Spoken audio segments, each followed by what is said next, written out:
Bhavat media news కి స్వాగతం. Bulletin లో హెడ్లైన్స్ చూద్దాం. నిరుద్యోగులకు న్యాయం జరిగే వరకు వారికి అండగా ఉండి బీజేవైఎం పోరాటాలను కొనసాగిస్తుంది. పెరిగిన బంగారం, తగ్గిన వెండి ధరలు.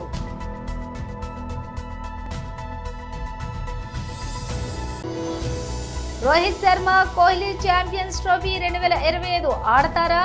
క్లారిటీ ఇచ్చిన బీసీసీఐ సెక్రటరీ జైషా.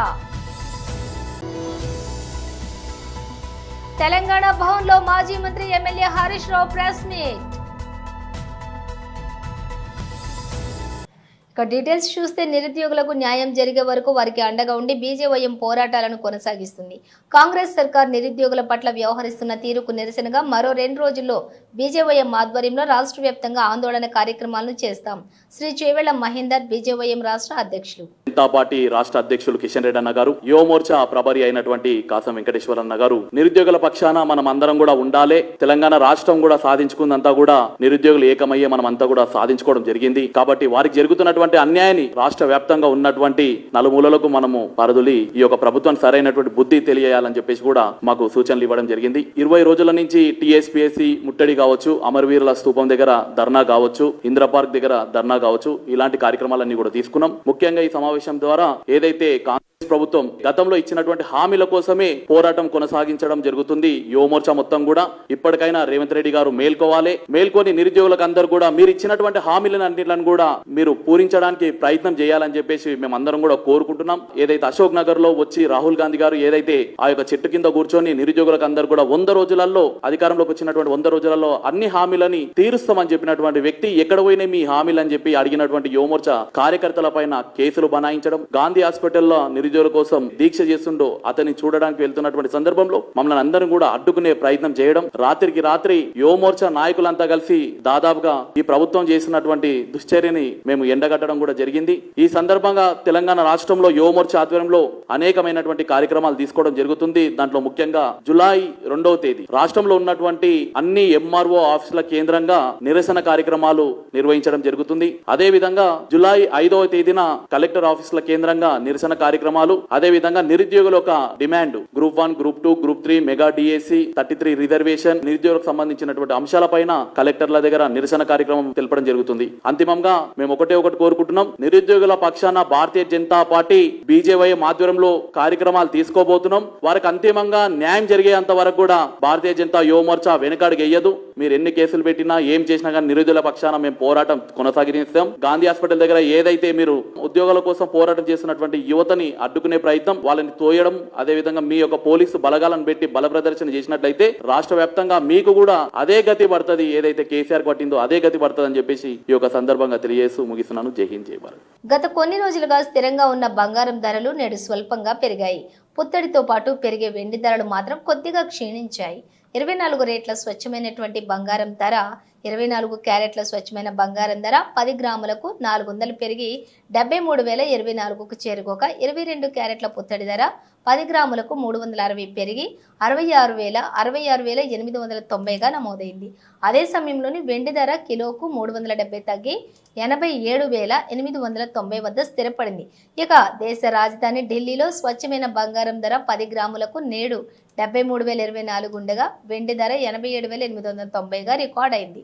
చెన్నైలో బంగారం, వెండి ధరలు వరుసగా చూసుకున్నట్లయితే 73,096, 87,980గా ఉండగా ముంబైలో 73,311, 87,890గా ఉన్నాయి. కోల్కతాలోనే 73,743, 87,809గా 890గా నమోదయ్యాయి. హైదరాబాద్లోని 24 క్యారెట్ల బంగారం 10 గ్రాముల ధర నేడు 72,380 ఉండగా వెండి ధర కిలో 95,500గా ఉంది. ఈ ధరను ఈ వార్త రాసే సమయానికి మాత్రమే. కొనుగోలు చేసిన సమయంలో మాత్రం కొంత హెచ్చుతగ్గులు ఉండే అవకాశాలు ఉంటాయి. కొనుగోలు చేయడానికి ముందు ధరలు విచారించుకోవాల్సి కూడా ఉంటుంది. T20 వరల్డ్ కప్ 2024 గెలిచిన వెంటనే సీనియర్ ప్లేయర్లైన విరాట్ కోహ్లీ, రోహిత్ శర్మ ఇద్దరు టీ20 ఫార్మాట్ కెరీర్కు వీడ్కోలు పలికారు. ఆ మరుసటి రోజే స్టార్ ఆల్రౌండర్ రవీందర్ జడేజా కూడా పొట్టి ఫార్మాట్కు రిటైర్మెంట్ పలికాడు. భారత క్రికెట్ పరివర్తన దశలో ఉందని, యువతరానికి అవకాశం ఇవ్వాల్సిన సమయం వచ్చిందని చెబుతూనే ఈ ముగ్గురు వన్డే టెస్ట్ ఫార్మాట్లో కొనసాగుతామని చెప్పారు. మరి పాకిస్తాన్ వేదికగా 2025లో జరగనున్న ఛాంపియన్షిప్ ట్రోఫీలోని విరాట్ కోహ్లీ, రోహిత్ శర్మ ఆడతారా అనే సందేహాలపై బీసీసీఐ సెక్రటరీ జైషా స్పందించారు. ఛాంపియన్స్ ట్రోఫీ 2025 ఆడనున్న భారత జట్టులో విరాట్ కోహ్లీ, రోహిత్ శర్మ భాగమయ్యే అవకాశాలున్నాయని జైషా సంకేతాలిచ్చారు. టీ20 క్రికెట్కు ఈ ముగ్గురు దిగ్గజ ఆటగాళ్లు వీడ్కోలు పలకడంతో జట్లు పరివర్తన జరిగిందని చెప్పి వ్యాఖ్యానించారు. భారత జట్టు పురోగమిస్తోందని, ప్రపంచ టెస్ట్ ఛాంపియన్షిప్, ఛాంపియన్స్ ట్రోఫీలను గెలవటమే తదుపరి టార్గెట్ అని జైషా అన్నారు. అక్కడ కూడా ఇదే జట్టు ఆడుతుందని, సీనియర్లు ఉంటారని స్పష్టం చేశారు. రోహిత్ శర్మ తర్వాత టీ20 ఫార్మాట్లో టీమిండియా పగ్గాలు హార్దిక పాండ్యా చేపట్టే అవకాశాలు పుష్కలంగా ఉన్నాయి. కెప్టెన్సీ రేస్లో పాండ్యా అందరికంటే కూడా ముందున్నాడు. అయితే కెప్టెన్సీ అంశంపై జైషా స్పందిస్తూ కెప్టెన్ను సెలెక్టర్లు నిర్ణయిస్తారని, సెలెక్టర్లతోటి చర్చించిన తర్వాత నిర్ణయాన్ని ప్రకటిస్తామని జైషా వెల్లడించారు. నిజానికి వరల్డ్ కప్కు పాండ్యాను ఎంపిక చేయడంతో అతడి ఫామ్పై అనేక సందేహాలు కూడా వ్యక్తమయ్యాయని, కానీ సెలెక్టర్లు అతడిపై నమ్మకం ఉంచారని, దీంతో పాండ్యా తనను తాను నిరూపించుకున్నాడని జైషా వ్యాఖ్యానించారు.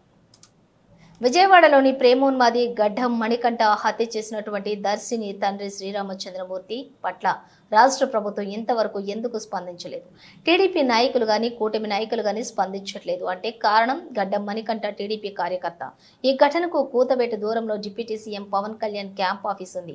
కనీసం ఆయన కూడా స్పందించడం లేదు. మరి మరణం పట్ల ఇంతవరకు రాష్ట్ర ప్రభుత్వం ఎందుకు స్పందించలా? హోంమంత్రి గారు ఎందుకు స్పందించలా? దీనికి కారణం గడ్డం మణికంఠ తెలుగుదేశం పార్టీ కార్యకర్తనా? తెలుగుదేశం పార్టీ సానుభూతిపరుడనా? ఇంత సంచలనం రేపినటువంటి ఈ హత్యపై ఇంతవరకు రాష్ట్ర ప్రభుత్వం కానీ, తెలుగుదేశం పార్టీ నాయకులు కానీ, కూటమి నాయకులు కానీ స్పందించలేదంటే ఖచ్చితంగా గడ్డం మణికంఠ తెలుగుదేశం పార్టీ సానుభూతిపరుడు, తెలుగుదేశం పార్టీ కార్యకర్త కనుకనే ఇంతవరకు రాష్ట్ర ప్రభుత్వం కానీ, హోం మంత్రి గారు కానీ, అదేవిధంగా తెలుగుదేశం పార్టీ నాయకులు కానీ, పశ్చిమ నియోజకవర్గంలో ఉండేటువంటి ఎమ్మెల్యే సుజనా చౌదరి గారు కానీ కనీసం స్పందించకపోవడానికి కారణం ఇవేమి మేము సొంతంగా చెప్తున్నటువంటి మాటలు కాదు. గడ్డం మణికంఠ మీరు చూస్తూ ఉంటే కేశినేని చిన్ని గారితో వారు దిగినటువంటి ఫోటో, మణికంఠ దిగినటువంటి ఫోటో, మరొక ఫోటో కేశినేని చిన్ని గారితో ఉన్న ఫోటో మొన్న ఎలక్షన్ సందర్భంగా, మరొక ఫోటో చూడండి కార్పొరేషన్ ఎన్నికల సందర్భంగా మణికంఠ చంద్రబాబు నాయుడు గారు ప్రచారం చేస్తున్నటువంటి సందర్భంలో ఆయన సెల్ఫీ తీసుకున్నటువంటి ఫోటో. కాబట్టే మేము చెప్తా ఉన్నాం, గడ్డం మణికంఠ ముమ్మాటికి తెలుగుదేశం పార్టీ సానుభూతిపరుడే. అతను ప్రేమోన్మాదే. ఇతను దర్శిని తండ్రి శ్రీరామచంద్రమూర్తి గారిని అత్యంత దారుణంగా, కిరాతకంగా నడి రోడ్డు మీద అత్యంత పాశవికంగా చంపేసిన ఇంతవరకు రాష్ట్ర ప్రభుత్వం స్పందించలేదు. ఒక యువతకి ఇంత దారుణం జరిగితే హోంమంత్రి అనిత గారు కూడా స్పందించరా. ఈ ఘటనకి కూతవేటు దూరంలో డిప్యూటీ సీఎం పవన్ కళ్యాణ్ గారి క్యాంపు కార్యాలయం కూడా ఉంది. కనీసం వారు కూడా స్పందించలా. ఇంతకన్నా అన్యాయం ఏమైనా ఉంటుందా? విజయవాడ నగరం నడి బొడ్డున దర్శిని కుటుంబానికి ఇంత ఘోర అన్యాయం జరిగితే రాష్ట్ర ప్రభుత్వం స్పందించకపోవడం ఏంటి? కూటమి అధికారంలోకి వచ్చిన దగ్గర నుంచి రాష్ట్రంలో మహిళల మీద, యువతల మీద వరుసగా అఘాయిత్యాలు జరుగుతూ ఉన్నాయి, హత్యలు జరుగుతూ ఉన్నాయి. దీని మీద రాష్ట్రంలో ఉండేటువంటి యువతలు, మహిళలు చాలా చాలా గందరగోళపడుతూ ఉన్నారు, ఆందోళన చెందుతూ ఉన్నారు. తెలంగాణ భవన్లోని మాజీ మంత్రి MLA Harish Rao press meet నిర్వహించారు. ఇన్ఫ్యాక్ట్ నాది మీతో రిక్వెస్ట్ ఏంటంటే మా ప్రెస్ మీట్ను వీలైతే మీరు సీనియర్ జర్నలిస్టులు ఉన్నారు, మీ మేనేజ్మెంట్స్ కూడా చెప్పి క్షేత్రస్థాయిలో కూడా ఒకసారి కొంచెం రిపోర్ట్ తీసుకొని ప్రజలకు పెట్టాల్సిన అవసరం కూడా ఉంది. ప్రభుత్వాన్ని కొంచెం తట్టి నిద్రపోతుంది, నిద్రలేపాల్సిన అవసరం కూడా ఉంది. పరిస్థితులు చాలా దారుణంగా ఉన్నాయి. మేము చెప్పడమే కాదు, మీరు కూడా సామాజిక బాధ్యత నిర్వహిస్తుంటారు. కొంచెం నిర్వహించే విధంగా ఈ అంశాన్ని కొంచెం మీరు కూడా టేకప్ చేయాలని కూడా నా విజ్ఞప్తి. ముఖ్యంగా ఈరోజు రాష్ట్రంలో గ్రామాలు పట్టణాల్లో పారిశుద్ధ్యం అంతా కూడా నిలిచిపోయి మలేరియా, డెంగ్యూ, వైరల్ ఫీవర్స్తో ప్రజలు చాలా బాధపడుతూ ఉన్నారు. గాంధీజీ కలలుగన్న గ్రామ స్వరాజ్యాన్ని తీసుకురావడం కోసం గౌరవనీయులు మాజీ ముఖ్యమంత్రి వర్యులు కేసీఆర్ గారు పల్లె ప్రగతి, పట్టణ ప్రగతి కార్యక్రమాన్ని తెచ్చి పల్లెల్ని అద్దాల్లాగా మార్చారు. పట్టణాల్లో అద్భుతమైనటువంటి అభివృద్ధిని సాధించింది బీఆర్ఎస్ ప్రభుత్వం. గ్రామాల అభివృద్ధి దేశ అభివృద్ధికి మార్గదర్శకమని గ్రామాల్లో పరిశుభ్రత, స్వచ్ఛత లక్ష్యంగా అనేక కార్యక్రమాలను బీఆర్ఎస్ పార్టీ చేపట్టింది. పల్లె ప్రగతి, పట్టణ ప్రగతిలో భాగంగా ప్రతి సంవత్సరం కూడా 2 టైమ్స్ డ్రైవ్ చేసేవాళ్ళం. ఒకటి వర్షాకాలం ప్రారంభంలో జూన్లో స్పెషల్ డ్రైవ్ ఉండేది. తర్వాత మార్చ్ నెలలో ఒక డ్రైవ్ చేసేవాళ్ళం, ఫిబ్రవరి మార్చ్లో ఒక డ్రైవ్ చేసేవాళ్ళం. దాంతో గ్రామాల్లో చాలా అద్భుతమైనటువంటి ప్రోగ్రెస్ వచ్చింది. ముఖ్యంగా గ్రామాల్లో మీరు చూస్తే avenue plantation, nursery, dump yard, పిచ్చి మొక్కల తొలగింపు, వైకుంఠ ధామాల నిర్మాణము, వెజ్ నాన్ వెజ్ మార్కెట్ల నిర్మాణము, ఇట్లా చాలా చక్కగా గ్రామాలను మేము మా ప్రభుత్వ హయాంలో అభివృద్ధి చేశాం. కానీ 7 నెలల కాంగ్రెస్ పాలనలో పారిశుద్ధ్యం పడకేసింది. పట్టించుకోవాల్సినటువంటి ప్రభుత్వం ఇలా మొద్దు నిద్రపోతూ ఉంది. 7 నెలల్లో గ్రామ పంచాయతీలకు కాంగ్రెస్ ప్రభుత్వం వచ్చిన తర్వాత 7 పైసలు కూడా విడుదల చేయలేదు. నాట్ ఈవెన్ ఏ సింగిల్ పై. ఈ ప్రభుత్వం వచ్చిన 7 నెలల్లో గ్రామ పంచాయతీలకు నయా పైసా కూడా విడుదల చేయలేదు. ఆ రోజు కేసీఆర్ గారు ప్రభుత్వం ఉన్నప్పుడు పల్లె ప్రగతి కింద టంచన్ల ఎట్లయితే ఉద్యోగస్తులకు జీతాలు పడ్డాయో ప్రతి పల్లెకు కూడా జనాభా ప్రాతిపదికన నిధులు ఇచ్చాం, పట్టణాలకు నిధులు ఇచ్చాం. ప్రతి నెల పల్లె ప్రగతి, పట్టణ ప్రగతి కింద గ్రామ పంచాయతీలకు, మున్సిపాలిటీకు బీఆర్ఎస్ ప్రభుత్వం నిధులు ఇచ్చేది. కానీ కాంగ్రెస్ ప్రభుత్వం వచ్చిన తర్వాత 7 నెలల్లో పల్లెలకు కానీ పట్టణాలకు కానీ ₹1 కూడా విడుదల చేయనటువంటి పరిస్థితి ఏర్పడ్డది. ఆ రోజు బీఆర్ఎస్ ప్రభుత్వ హయాంలో తెలంగాణ పల్లెలు దేశానికి ఆదర్శంగా నిలిచాయి. మనం ఈ దేశంలో ఎక్కడ లేని విధంగా చిన్న కుగ్రామమైనా సరే ప్రతి గ్రామ పంచాయతీకి కూడా ట్రాక్టరు, ట్యాంకరు, ట్రాలీ, వైకుంఠధామము, నర్సరీ, డంప్ యార్డు, పల్లె ప్రకృతి వనము, ఇట్లా ప్రతి గ్రామ పంచాయతీకి ఏర్పాటు చేసి దేశానికి ఆదర్శంగా తెలంగాణ పల్లెల్ని నిలిపారు కేసీఆర్ గారు. ఈరోజు ఏమైంది? స్థానిక సంస్థల కాలం, సర్పంచుల పదవీ కాలం ముగిసింది. ఇప్పటికీ ఎలక్షన్లు పెట్టే పరిస్థితి లేదు. ఎల్లుండి 4వ తేదీ వాళ్ళు ఎంపీటీసీలు, ఎంపీపీలు, జెడ్పీటీసీల కాలపరిమితి కూడా, జిల్లా పరిషత్ల కాలపరిమితి ముగుస్తూ ఉంది. దానికి ఎన్నికలు పెట్టే ఆలోచనలో లేదు ప్రభుత్వం. ఇట్లా మరి వెంటనే ఎన్నికలు పెట్టాలి, గ్రామ పంచాయతీలకు, మున్సిపాలిటీలకు నిధులు విడుదల చేసి పారిశుద్ధ్య నిర్వహణను మెరుగుపరచాలని చెప్పి మేము ప్రభుత్వాన్ని డిమాండ్ చేస్తూ ఉన్నాం. ఆ రోజు బీఆర్ఎస్ ప్రభుత్వం వచ్చినాడు మొత్తం తెలంగాణ రాష్ట్రంలో కేవలం 87 ట్రాక్టర్లు మాత్రమే ఉండేవి. గ్రామాల్లో చెత్త సేకరణకు 87 ట్రాక్టర్లు మాత్రమే ఉండేవి. కానీ ఈరోజు 12,769 గ్రామాలకు 12,769 ట్రాక్టర్లను సమకూర్చి చరిత్ర సృష్టించింది బీఆర్ఎస్ ప్రభుత్వం. అసలు గ్రామ పంచాయతీలకు ఈ దేశంలో అవార్డులు ఇస్తే తెలంగాణ పల్లెలు లేకుండా అవార్డులే లేవు. గ్రామ పంచాయతీలకు కేంద్ర ప్రభుత్వం ప్రతి సంవత్సరం అవార్డు డిక్లేర్ చేస్తే ఉత్తమ పల్లెలంటే తెలంగాణ పల్లెలు, ఉత్తమ మండలాలంటే తెలంగాణ మండలాలు, ఉత్తమ జిల్లాలు అంటే తెలంగాణ జిల్లాలు ఉండేవి. అట్లా 19 దీన్ దయాల్ ఉపాధ్యాయ పురస్కారాలు కానీ, సంసద్ ఆదర్శ్ గ్రామ యోజనల్లో 20 గ్రామాల్లో చూస్తే 11 గ్రామాలు తెలంగాణ పల్లెలే ఉండేవి. ఈ రకంగా ఎన్నో అద్భుతమైనటువంటి అవార్డులను తెలంగాణ సొంతం చేసుకున్నదంటే గతంలో బీఆర్ఎస్ ప్రభుత్వం చేసినటువంటి కృషి.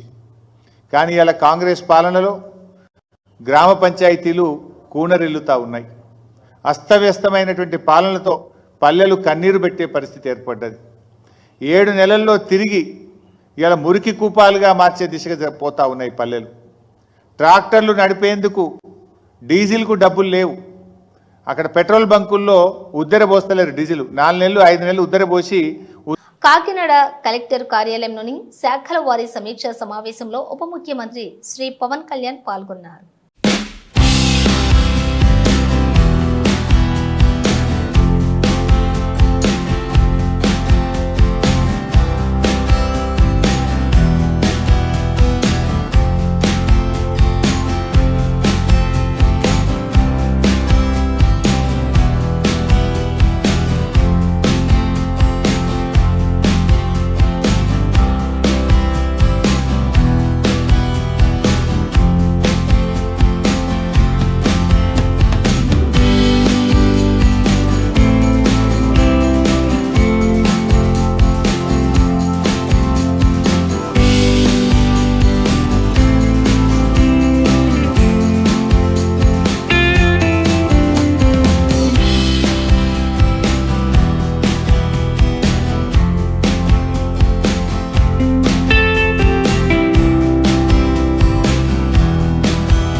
రంగారెడ్డి జిల్లా ఇబ్రహీంపట్నం మండలం చెర్లపటేల్గూడ, తూర్కగూడ, కప్పాహపహాడ్ గ్రామాలలోని అభివృద్ధి పనులను ప్రారంభించినటువంటి ఇబ్రహీంపట్నం ఎమ్మెల్యే మల్రెడ్డి రంగారెడ్డి.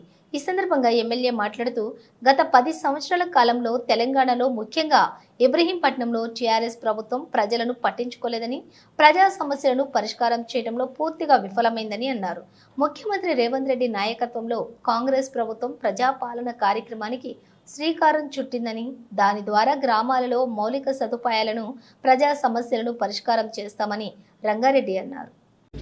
దాదాపుగా అన్నీ కూడా ప్రారంభోత్సవాలు చేసుకొని గ్రామాలలో ఉండేటువంటి సమస్యలు మేము ఎప్పుడైతే ఎన్నికలకు ముందు ప్రజాపాలన మేము చెప్పినటువంటి అన్ని పథకాలు అమలయ్యే విధంగా మేము ఇప్పటికే చెప్పినాం. అధికారులకు ఇప్పుడే మరొక్కసారి చెప్పినా, ఏ గ్రామానికి వెళ్ళినా ఎంతమందికి పట్టాలు లేవు, ఎంతమందికి పింఛన్లు లేవు, ఎంతమందికి ఇండ్లు లేవు, ఎంతమందికి మేము ఇచ్చిన పథకాలలో ఇన్వాల్వ్ కాలేదు అనేటివి చెప్పినాం. అవి నేను ఒక 15 రోజుల్లో అన్ని గ్రామాల్లో మొత్తం గ్రామాల వైజ్గా తీసుకొని రివ్యూ చేసి అన్ని పనులు మొదలుపెట్టే కార్యక్రమం నేను చేస్తాను. మనకి ఇప్పటికే ఇబ్రహీంపట్నం నియోజకవర్గం అంటే దీపం కింద చీకటిలాగా ఉంది. హైదరాబాద్ నగరానికి కూతపెట్టు దూరంలో ఉంది. కానీ పేదరికం, ఇలాంటి పెంకుటిళ్ళు ఇంకా ఎక్కడ చూసినా ఉన్నాయి. అందుకే మేము అన్నాం, వాళ్ళు ఎవరైతే పెంకుటిళ్ళల్లో ఉన్నారో మొట్టమొదటిగా వాళ్ళకి అదే జాగాలో ఎస్సీలు అయితే 6 లక్షలు, బీసీలు అయితే 5 లక్షలు ఇస్తాం, మీరు వీటిని కట్టుకోండి మీ జాగాలలో అని చెప్తున్నాం. జాగా లేకపోతే పట్టా ఇచ్చి ఇల్లు కట్టుకోమంటున్నాం. గడిచిన 10 సంవత్సరాలు ఈ రాష్ట్రంలో 7 లక్షల కోట్ల రూపాయలు అప్పు చేసిండ్రు. పేదోళ్ళని నెత్తిన పెట్టిండ్రు. ఒక్క ఇల్లు కట్టలే, ఒక కొత్త పింఛన్ ఇవ్వలే, ఒక కొత్త రేషన్ కార్డు ఇవ్వలే, ఒక కొత్త రైతుల. రంగారెడ్డి జిల్లాలో ఉండే ఎమ్మెల్యేలలో కానీ, గ్రేటర్ హైదరాబాద్లో ఉండే ఎమ్మెల్యేలలో కానీ 32 మంది ఎమ్మెల్యేలు ఉన్నాం. అందులో గెలిచింది ఏకైక ఎమ్మెల్యే ఇబ్రహీంపట్నం. మరి ఆ ఇబ్రహీంపట్నం ఎమ్మెల్యేకు తప్పకుండా వస్తుందని ఆశిస్తున్నాం. కాబట్టి తప్పకుండా పింఛన్లపై తప్పుడు ప్రచారం సిగ్గుచేటు. ప్రజలు 11 సీట్లకు పరిమితం చేసిన వైసీపీ తీరు మారలేదు. జవహర్. పెన్షన్ల పంపిణీ ఒక విధంగా మనం చూస్తే, ఇంకో విధంగా పెన్షన్లు ఏ విధంగా పెంచారు, ఎంతమందికి ఇచ్చారు అనేది కూడా ఈరోజు చూస్తూ ఉన్నాం. రౌతు కొద్ది గుర్రం అని గతంలో జగన్మోహన్ రెడ్డి ఏదైతే చేశాడో అది చంద్రబాబు నాయుడు గారు చేయకుండా ఈరోజు 1వ తారీఖునే వాళ్ళకి అందరికి కూడా పెన్షన్ల పంపిణీ చేయడం అనేది చారిత్రాత్మకమైనటువంటి విషయం. అందులో అంతేకాకుండా సాక్షాత్తు ఒక ముఖ్యమంత్రి ఒక పేదవాళ్ళ ఇంటికి వెళ్ళి వాళ్ళకి పెన్షన్ అందజేసి వాళ్ళ కళ్ళల్లో ఆనందం చూసినటువంటి పరిస్థితి చూస్తూ ఉంటే, ఈ రాష్ట్రంలో నిజమైనటువంటి ఆపద్బాంధవుడు ఎవరైతే ఈ పెన్షన్ల కోసం ఎదురు చూస్తూ ఉన్నారో, ప్రభుత్వ ఆసరా కోసం చూస్తూ ఉన్నారో, వారందరికీ కూడా చంద్రబాబు నాయుడు గారు దేవుడైనటువంటి పరిస్థితి ఈరోజు మనం చూస్తూ ఉన్నాం. పెన్షన్లు అనేది జగన్మోహన్ రెడ్డి 5 సంవత్సరాల్లో 1000 రూపాయలు పెంచడానికి 750 రూపాయలు పెంచి ఆఖరి నెలలోనో 1000 పెంచినటువంటి పరిస్థితి. అదే చంద్రబాబు నాయుడు గారు కేవలం 18 రోజుల్లో 1000 రూపాయలు పెంచినటువంటి పరిస్థితి. అంతేకాకుండా పెన్షన్ల చరిత్ర ఒకసారి తీసుకుంటే అన్న నందమూరి తారక రామారావు గారు 30 రూపాయల పెన్షన్ని ఆ రోజు వృద్ధులను చూసిన తర్వాత ఆయన ఇచ్చినటువంటి పరిస్థితి దేశ చరిత్రలోనే ఎక్కడా లేదని విధంగా ఆయన చేసినటువంటి పరిస్థితి. ఆ రోజు ఉన్నటువంటి పెన్షన్ 30 నుంచి 75 చేశాక 75 నుంచి 200 చేయటం, అదేవిధంగా 200 నుంచి ఒకేసారి చంద్రబాబు నాయుడు గారు 1000 రూపాయలు చేయటం, 1000 నుంచి 2000 చేస్తే జగన్మోహన్ రెడ్డి పూర్తిగా 5 సంవత్సరాల్లో ఆయన చేసింది కానీ చంద్రబాబు నాయుడు గారు కాకుండా ఇతరులు చేసింది ఏదన్నా ఉంటే కేవలం 1100, 1200 రూపాయలు మాత్రమే పెంచినటువంటి పరిస్థితి. చంద్రబాబు నాయుడు గారు ఒక్కళ్ళే 2845 రూపాయల పెన్షన్ని ఈరోజు పెంచినటువంటి పరిస్థితి చూస్తూ ఉంటే, ఎవరైతే పేదలు ఉన్నారో, ఎవరైతే వృద్ధులు, దివ్యాంగులు, అదేవిధంగా వితంతువులు ఉన్నారో వాళ్ళకి చంద్రబాబు నాయుడు గారు ఈరోజు పెంచినటువంటి పెన్షన్లు వాళ్ళు ఈ సమాజానికి బరువు కాదు, ఈ సమాజం యొక్క బాధ్యత, సమాజం బాధ్యత అంటే ప్రభుత్వం బాధ్యత అని ఆయన ఈరోజు వాళ్ళు తీసుకున్నటువంటి పరిస్థితి చూస్తూ ఉన్నాం.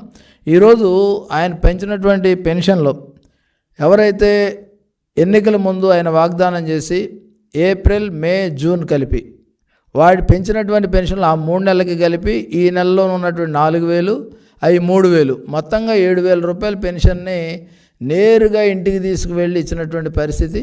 అంతేకాకుండా దివ్యాంగులకు సంబంధించి 6000 రూపాయల పెన్షను పూర్తిగా దివ్యాంగులుగా ఉన్న వాళ్ళు 100% ఏదైతే వాళ్ళు ఉన్నారో వాళ్ళకి 15000 రూపాయల పెన్షన్ ఈరోజు నేరుగా ఇంటికి తీసుకెళ్ళి ఇచ్చినటువంటి పరిస్థితి చూస్తూ ఉంటే, ఆంధ్రప్రదేశ్లో ఎవరైతే ఆసరా కోసం, ఆంధ్రప్రదేశ్లో ఎవరైతే భరోసా కోసం, ఆంధ్రప్రదేశ్లో ఎవరైతే తమ బ్రతుకు భారం కాకుండా ఉండాలి అని భగవంతుని ప్రార్థన చేసుకున్నారో వాళ్ళందరికీ నిన్న పండుగ రోజుగా ఉన్నటువంటి పరిస్థితి.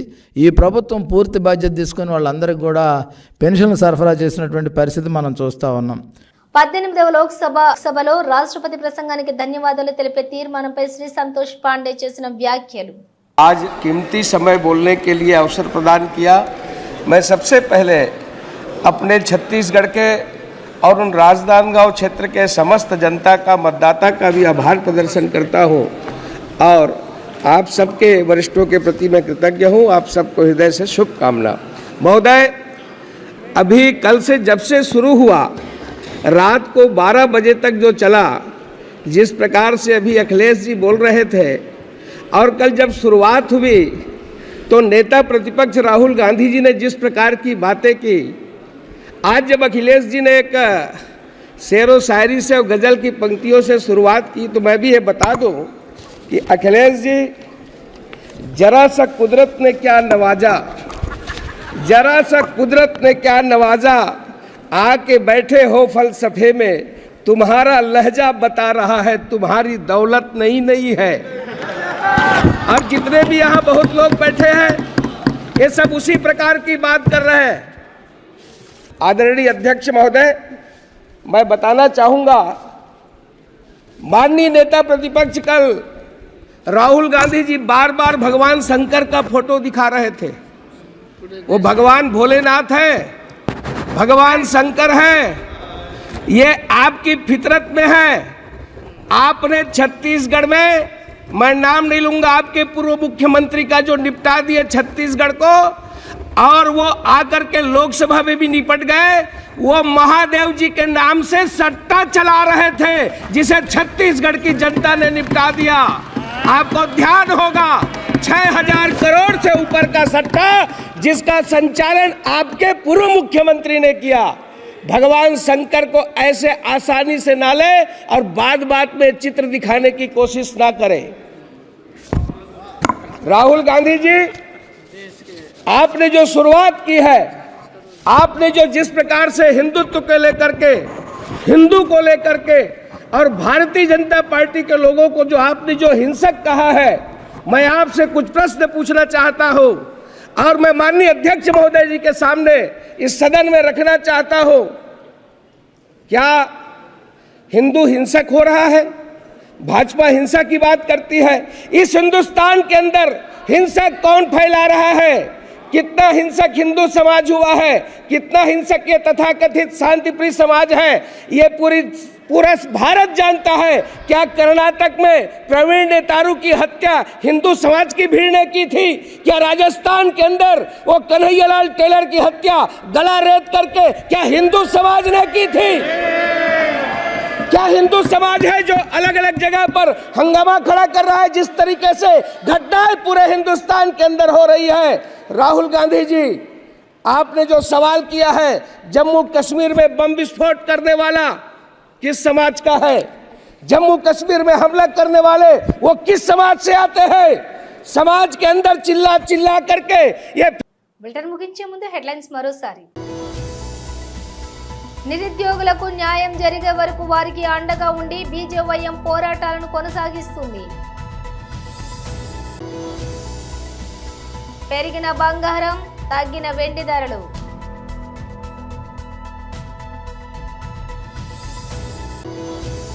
రోహిత్ శర్మ, కోహ్లీ ఛాంపియన్స్ ట్రోఫీ 2025 ఆడతారా? క్లారిటీ ఇచ్చిన బీసీసీఐ సెక్రటరీ జైషా. తెలంగాణ భవన్లో మాజీ మంత్రి MLA Harish Rao press meet.